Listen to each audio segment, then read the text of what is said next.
அனைவருக்கும் வணக்கம். இன்னைக்கு நாம 6ஆம் வகுப்பு கணக்கு பாட புத்தகம் பருவம் 1 இயல் 1 எண்கள், அதில் பெரிய எண்கள், அதனுடைய இடமதிப்பு, எண்களை ஒப்பிடுதல், புதிய எண்களுடைய உருவாக்கம் இதெல்லாம் கொடுத்துருக்காங்க. இன்னைக்கு நம்ம பெரிய எண்களுடைய உருவாக்கமும் இடமதிப்பும் மட்டும் இன்னைக்கு நம்ம பார்க்கலாம். இங்கே ஒரு மணி மல்லிகை அப்படின்னு 2 பேர் இருக்காங்க. அதில் மணி ஒரு நாளிதனுடைய தலைப்பை வாசிக்கிறான். வாசிக்கும் போது நேற்று தொழில் பொருட்காட்சியை 10,000 பேர் பார்வையிட்டனர் அப்படின்னு வாசிக்கிறான். அப்போ மல்லிகை சொல்கிறான், அடே அப்பா அவ்வளவு கூட்டமா அப்படின்னு மல்லிகை சொல்கிறான். அதுக்கு மணி சொல்கிறான், நல்ல வேலை நான் சரியாக நேத்தே பொருட்காட்சிக்கு போய் வந்துட்டேன் அப்படின்னு சொல்கிறான். மல்லிகைக்கு புரியல, ஏன் அவ்வளோ என்ன பெரிய முக்கியமாக சொல்கிற, நேத்தே போய் வந்துட்டேன் அப்படின்னு மல்லிகை கேட்குறான். அதுக்கு மணிக்கு சொல்கிறான், ஏன் உனக்கு புரியலையா நான் சொல்கிறது, நான் நேற்று போய் வந்ததால் தான் இன்றைக்கி 10,000 பேர் பார்வையிட்டனர் அப்படின்னு வந்துச்சு. ஒரு வேளை நான் நேற்று போகாமல் இருந்திருந்தா ஒரு ஆளுக்கு குறைஞ்சிருப்பாங்க இல்லையா.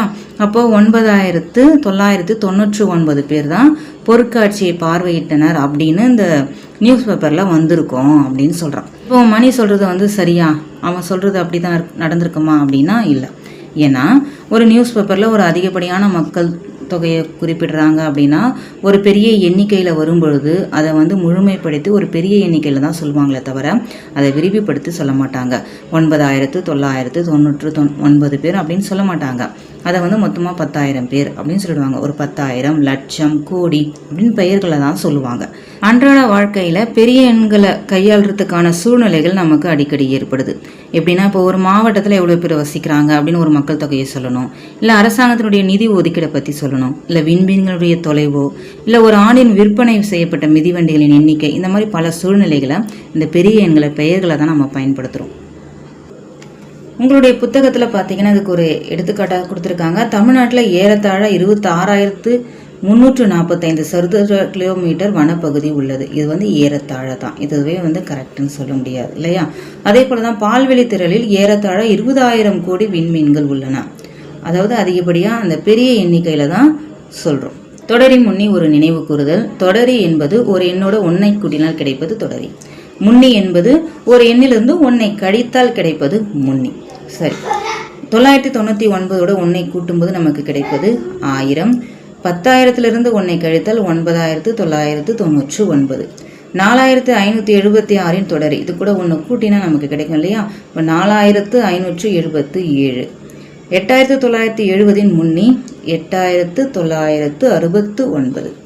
சிறிய 5 இலக்க எண்ணின் முன்னி. சிறிய 5 இலக்க எண் என்பது 10,000 தான் சிறிய 5 இலக்க எண். இதனுடைய முன்னி 9,999.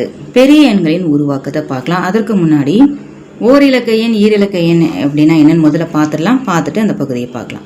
ஓரிலக்க எண் எண்கள் என்பது 1லிருந்து 9 வரை இருக்கக்கூடிய எண்கள். ஏன்னா ஒரு எண்களாக இருக்கு இல்லையா, அதனால இது ஓரிலக்க எண்கள் அப்படின்னு நம்ம அதை சொல்கிறோம். அடுத்தது 10. இப்போ 9க்கு அப்புறம் வர எண் என்னது 10. 10ன்னு சொல்லும்போது அதில் 2 இலக்கங்கள் வருது இல்லையா, அதனால் இது 2 இலக்க எண்கள். 10லிருந்து 99 வரை இருக்கக்கூடிய எண்கள் 2 இலக்க எண்கள். அடுத்து 99க்கு அடுத்து 100. 100ன்னு வரும்போது அங்கே 3 இலக்க எண்ணாக மாறுது இல்லையா. இப்போ 100லிருந்து 999 வரை உள்ள எண்கள் 3 இலக்க எண்கள். 1000லிருந்து 9,999 வரை உள்ள எண்கள் 4 இலக்க எண்கள். 9,999க்கு அப்புறம் என்ன ஆகுங்க, 10,000 ஆகும். 10,000ல் 5 இலக்கங்கள் ஸ்டார்ட் ஆகுது அந்த இடத்துல இல்லையா. அப்போ 10,000லிருந்து 99,999 வரை உள்ள எண்கள் 5 இலக்க எண்கள். புரியுதுங்களா. இப்போ ஓர் இலக்க ஈர் இலக்க எண்கள் அப்படின்னா என்னன்னு இப்போ முதல்ல பாருங்க. இந்த ஓர் இலக்க எண்கள் என்பது 1லிருந்து 9 வரை உள்ள எண்கள் தானே ஓர் இலக்க எண்கள். இதில் மிக சிறிய எண் 1, மிகப்பெரிய எண் 9. அடுத்து ஈரிலக்க எண்களில் மிக சிறிய எண் 10, மிகப்பெரிய எண் 99. 3 இலக்க எண்களில் மிக சிறிய எண் 100. ஏன்னா 100ல் தானே ஸ்டார்ட் ஆகுது, அதனால மிக சிறிய எண் 100, மிகப்பெரிய எண் 999. 4 இலக்க எண்களில் மிக சிறிய எண் 1000, பெரிய எண் 9,999. இப்போ இது புரியுதுங்களா எப்படின்னு இப்போ சொல்லுங்க. ஓர் இலக்கத்தில் மிக சிறிய எண் 1, மிகப்பெரிய எண் 9. ஈரிலக்க எண்களில் மிக சிறிய எண் 10, மிகப்பெரிய எண் 99. மூவிலக்க எண்களில் மிக சிறிய எண் 100, மிகப்பெரிய எண் 999. 4 இலக்க எண்களில் மிக சிறிய எண் 1000, பெரிய எண் 9,999. 5 இலக்க எண்களில் மிக சிறிய எண் 10,000, மிகப்பெரிய எண் 99,999. இப்போ புத்தகத்தை பார்க்கலாம். இப்போ பாருங்க, இந்த அட்டவணையை பாருங்க. மிகப்பெரிய ஓரிலக்க எண் 9, அது கூட 1ஐ கூட்டும் பொழுது அது 10ஆ மாறுது இல்லையா? 10 என்பது மிக சிறிய ஈரிலக்க எண் 10. மிகப்பெரிய ஈரிலக்க எண் 2 இலக்க எண் 99, அது கூட 1 கூட்டினா 100ன்னு கிடைக்குமா? 100 என்பது மிக சிறிய 3 இலக்க எண் தானே 100. அடுத்து பாருங்க, மிகப்பெரிய மூவிலக்க எண் 999, அதனுடன் 1ஐ கூட்டும்போது நமக்கு 1000 கிடைக்கும். இந்த 1000 என்பது மிக சிறிய 4 இலக்க எண். மிகப்பெரிய 4 இலக்க எண் 9999, அதோட 1ஐ கூட்டினா 10,000 கிடைக்கும். இந்த 10,000 என்பது மிக சிறிய 5 இலக்க எண். மிகப்பெரிய 5 இலக்க எண் 99,999, இது மிகப்பெரிய 5 இலக்க எண். இதனுடன் 1ஐ கூட்டும் பொழுது நமக்கு கிடைப்பது 1,00,000, அது மிக சிறிய 6 இலக்க எண். மிகப்பெரிய 6 இலக்க எண் என்பது 9,99,999, மிகப்பெரிய 6 இலக்க எண். இதனோட 1 கூட்டும் பொழுது நமக்கு கிடைப்பது 10,00,000. 10,00,000 என்பது மிக சிறிய 7 இலக்க எண் தான் இந்த 10,00,000. சரிங்களா? இப்போ மிகப்பெரிய 7 இலக்க எண் 99,99,999. 1 கூட்டும் பொழுது நமக்கு கிடைப்பது 1 கோடி. இந்த 1 கோடி என்பது மிக சிறிய 8 இலக்க எண். 10ஐ அடிப்படையாக கொண்ட எண்முறையை இந்தியர்கள் தான் முதல்ல கண்டுபிடிச்சாங்க. இப்போ பாருங்க, இந்த 10இன் வளர்ச்சியை தான் இந்த அட்டவணையில் கொடுத்துருக்காங்க. 1 10 10, 10 10 100, 100 10 1000, 1000 10 10,000, 10,000 10 லட்சம், லட்சம் 10 10 லட்சம், 10 லட்சம் 10 1 கோடி. ஓகேங்களா? அடுத்தது இடமதிப்பு விளக்கத்தை பார்க்கலாம். இடமதிப்பில் 2 முறைகள் இருக்கு. ஒன்று இந்திய எண்முறை, இன்னொன்று பன்னாட்டு எண்முறை. இந்திய எண்முறையை முதல்ல நம்ம பார்க்கலாம். இந்திய எண்முறையில் முதல்ல 3 இடங்கள் ஒன்றுகள். எண்கள் நம்ம வரிசையை எழுதும்போது வலப்புறம் இருந்து வரணும்.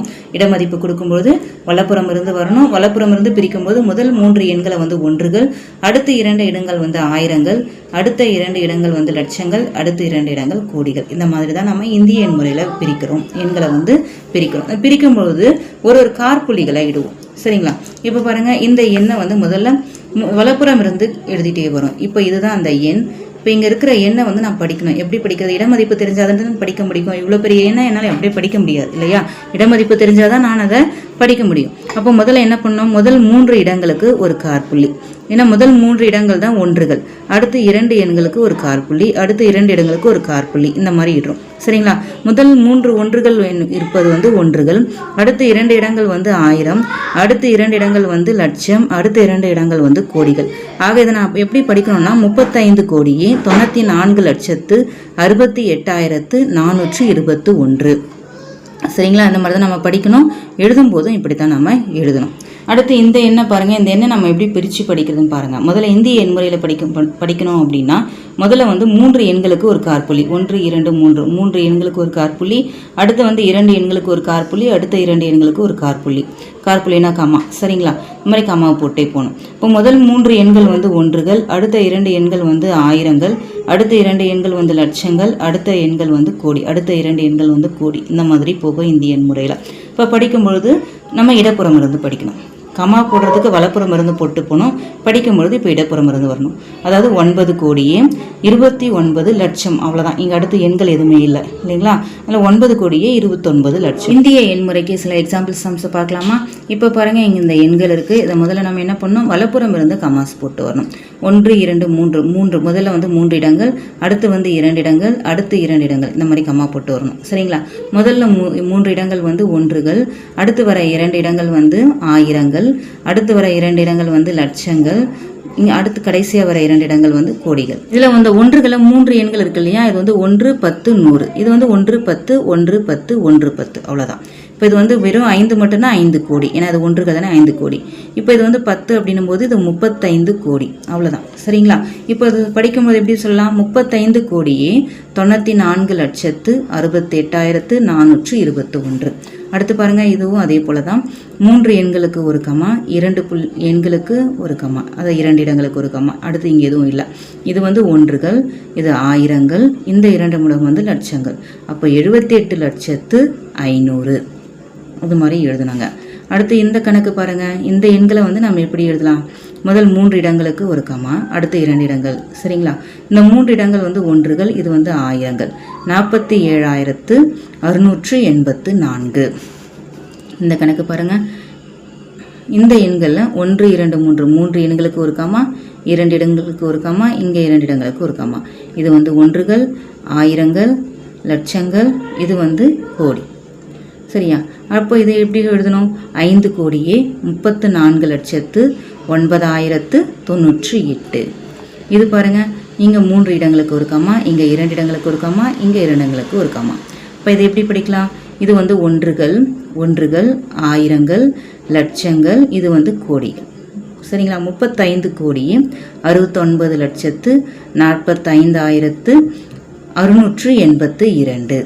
இப்போ புரியுதுங்களா? இந்திய எண்முறை எப்படி படிக்கணும்னு, இடமதிப்பு எப்படி கொடுக்கணும், எப்படி படிக்கணும்னு புரிஞ்சுதுங்களா? அடுத்து பன்னாட்டு எண்முறையை படிக்கலாம்.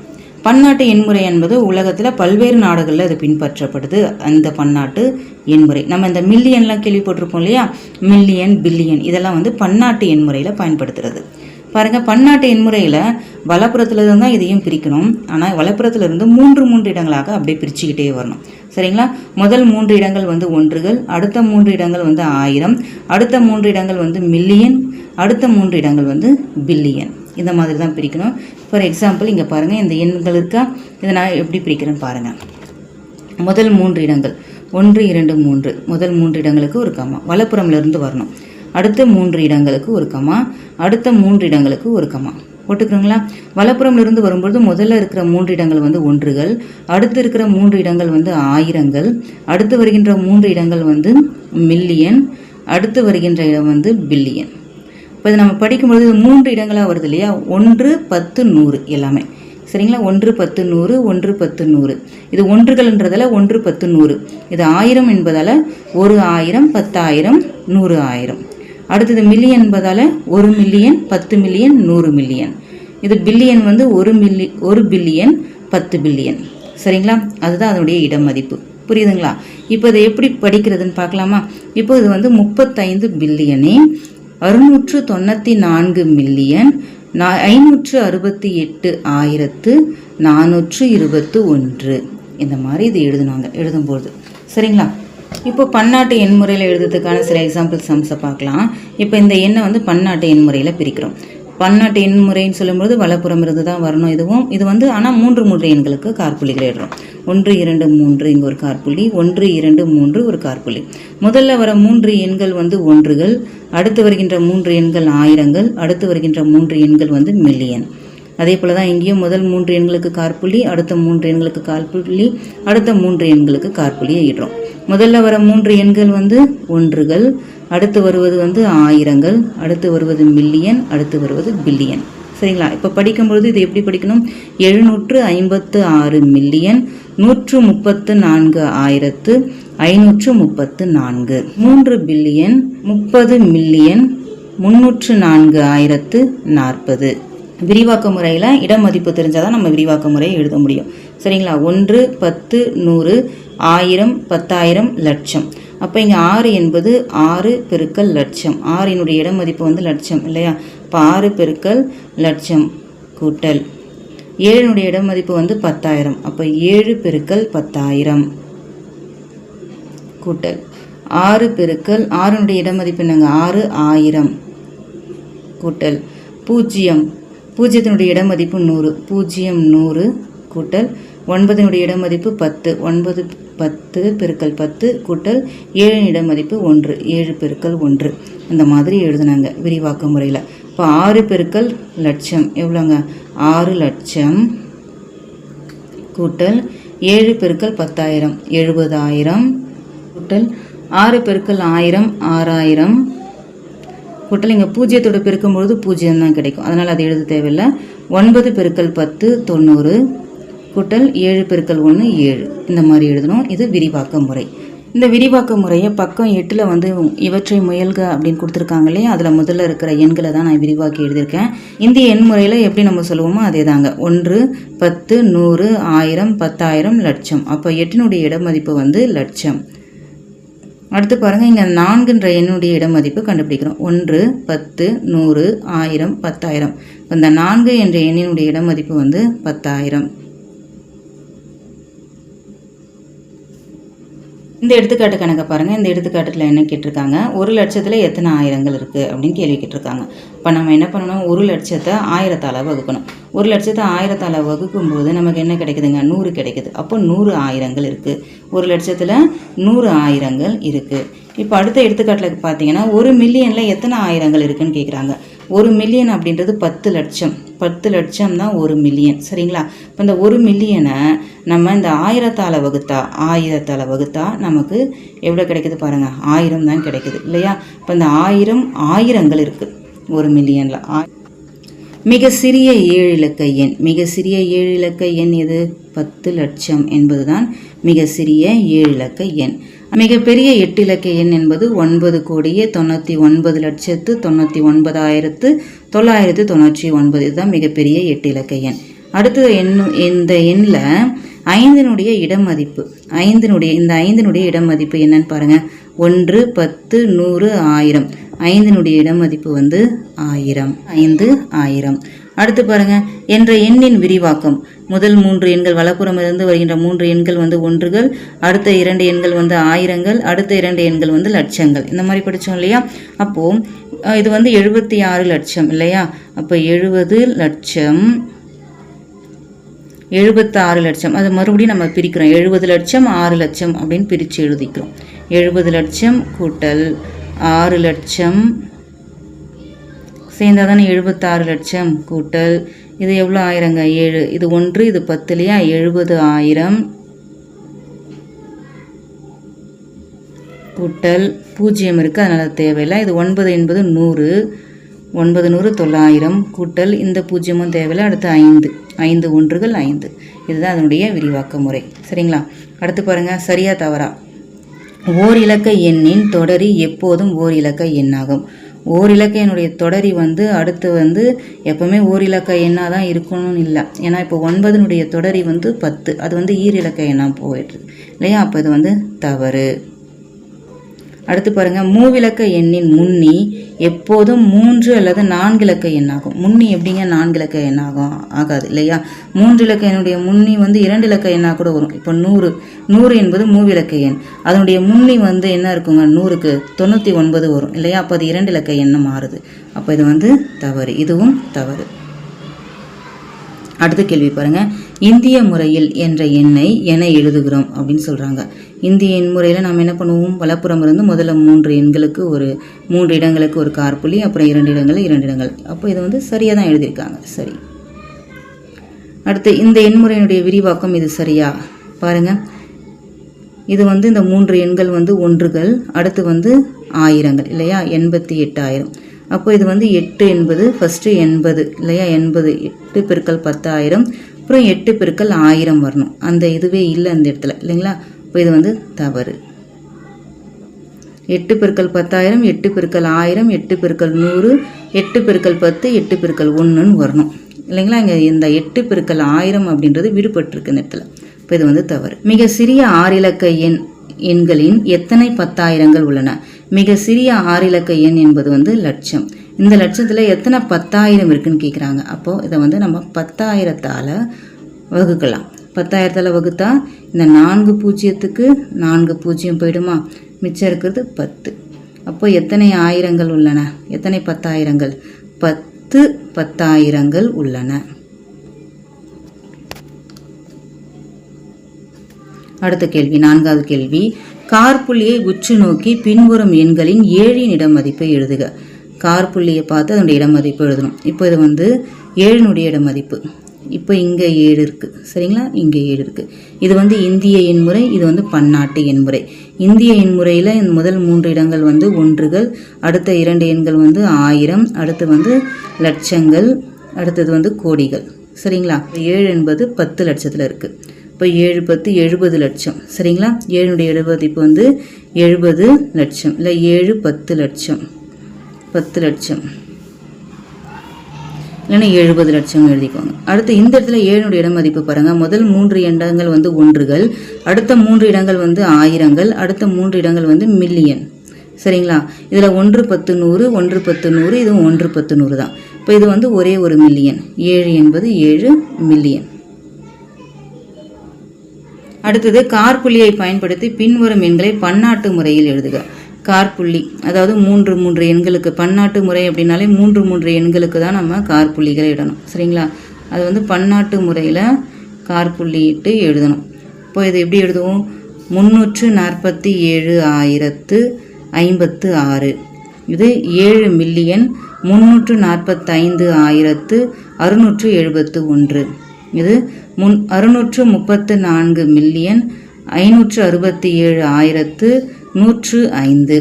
இது எப்படி எழுதணும்னா 1,234,567,890. மிகப்பெரிய 6 இலக்க எண்ணை எழுதி அதை வந்து இந்திய மற்றும் பன்னாட்டு முறையில் கார்புள்ளிடணும். மிகப்பெரிய 6 இலக்க எண் என்பது 9,99,999 தான். இப்போ இது இந்திய முறையில் கார்புள்ளிட்டிருக்கோம். 9,99,999. இதை பன்னாட்டு முறையில் எழுதும்போது 3 இடங்களில் தானே நம்ம கார்புள்ளிடணும். இப்போ 3 இடங்கள் எழுதும்போது இது 3 வந்து ஒன்றுகள், அடுத்து வருவது வந்து ஆயிரங்கள், அடுத்து இல்லை இங்கே மில்லியனுக்கு. சரிங்களா? இப்போ 999,999 இதுதான் வந்து பன்னாட்டு எண் முறையில் அந்த எண்ணை எழுதும். இப்போது 7வது கேள்வி என்னென்னா, பின்வரும் எண்ணுருக்களின் எண் பெயர்களை இந்திய முறையில் எழுது. இந்திய எண் முறையில் எழுதும்போது வலப்புறம் இருந்து அந்த கார்புள்ளிகளை இடுறோம். இது வந்து ஒன்றுகள், இது வந்து ஆயிரங்கள், இது வந்து லட்சங்கள். சரிங்களா? இப்போ 75,32,102. அடுத்தது பார்த்திங்கன்னா இது ஒன்றுகள், அடுத்த 2 எண்கள் வந்து ஆயிரங்கள், அடுத்த 2 எண்கள் லட்சங்கள், அடுத்த வர எண் வந்து கோடி. சரிங்களா? இப்போ 9,65,63,453. இது இந்திய எண்முறை. அடுத்து 8வது கேள்வி வந்து பன்னாட்டு எண் முறையில் எழுத சொல்கிறாங்க. பன்னாட்டு எண் முறையில் வந்து வலப்புறம் இருந்து 3 எண்களுக்கு தான் கம்மா போட்டுட்டு வருவோம். முதல் 3 எண்கள் வந்து ஒன்றுகள், அடுத்து 3 எண்கள் வந்து ஆயிரங்கள். இப்போ 345,678. இது அதுவும் அடுத்தது இங்கே பார்த்தீங்கன்னா இது இந்த முதல் 3 எண்கள் ஒன்றுகள், அடுத்த 3 எண்கள் வந்து ஆயிரங்கள், அடுத்து வருவது வந்து மில்லியன். அப்போ 8,343,710. அடுத்த எண்களை பாருங்கள். இதுலேயும் முதல் 3 எண்கள் வந்து ஒன்றுகள், அடுத்த 3 எண்கள் ஆயிரங்கள், அடுத்த 3 எண்கள் வந்து மில்லியன். 103 மில்லியன், 456 ஆயிரங்கள், 456,789. அடுத்தது எண் பெயர்களை வந்து எண்ணுருக்களால் மாற்றி எழுதுகிறோம்.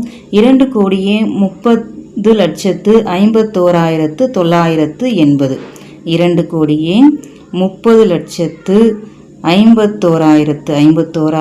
2,30,51,980. சரிங்களா? இதுதான் அதனுடைய எண்ணூறு. அடுத்து பாருங்கள், 2வது பாருங்கள், 66,345,027. இது வந்து பன்னாட்டு எண் முறையில் இருக்குது. சரிங்களா? 66,345,027. இதெல்லாம் நூறுகள் இல்லை, அதனால் 0 அந்த இடத்துல 27. அடுத்து பாருங்கள், 789 மில்லியன். இதுவும் பன்னாட்டு எண் முறை. 789 மில்லியன் 213,456. 10வது கேள்வி பாருங்க. தமிழ்நாட்டில் 26,345 சதுர கிலோமீட்டர் பரப்பளவு காடுகள் உள்ளன என்பதை இந்திய எண் முறையில் எழுதுக. எவ்வளவு பரப்பளவுக்கு காடுகள்? 26,345. 26,345. அப்போ இந்திய எண் முறையில் எழுதியாச்சு. அடுத்தது வந்து இந்திய தொடர்வண்டி போக்குவரத்தில் ஏறத்தாழ 10 லட்சம் ஊழியர்கள் உள்ளனர். 10 லட்சம் அப்படின்றது இது நம்ம இந்திய எண் முறையில் எழுதியிருக்கோம். இதை இவங்க என்ன சொல்கிறாங்க? பன்னாட்டு எண் முறையில் எழுத சொல்கிறாங்க. இப்போ இது கம்மாவை மட்டும் நம்ம பிரித்து போட்டால் போதும். இதே எண்களை எழுதி கம்மா, இங்கே 2 எண்களுக்கு கம்மா போட்டிருக்கோம் இல்லையா? இப்போ 3 எண்களுக்கு கம்மா போடும்பொழுது 10 லட்சம் என்பது 1 மில்லியன். இதுதான் பன்னாட்டு எண் முறை. புறவய வினாக்கள். புறவய வினாக்கள் முதல் கேள்வி, 10 மில்லியனின் தொடரி. 10 மில்லியனின் தொடரி வந்து 10 மில்லியன் 1. 99,998 தொடரி மற்றும் முன்னியின் வேறுபாடு. தொடரி வந்து 1 லட்சம், முன்னி வந்து 99,998. அப்போ இது ரெண்டுத்துக்கும் இருக்கிற வேறுபாடு வந்து 2. 1 பில்லியனுக்கு சமமானது. 1 பில்லியனுக்கு சமமானது 100 கோடி. 100 கோடி தான் 1 பில்லியனுக்கு சமமானது. அடுத்து பார்த்தீங்கன்னா இந்த எண்ணை இங்கே ஒரு எண் கொடுத்துருக்காங்களே, இதனுடைய விரிவான வடிவம் எது அப்படின்னு கேட்குறாங்க. இது பார்த்தீங்கன்னா இது ஒன்றுகள், இது 1000, இது வந்து என்னங்க லட்சம். அப்போ இதுதான் இதுக்கு சரியானது. நன்றி. அடுத்த ஒரு கிளாஸில் சந்திக்கலாம்.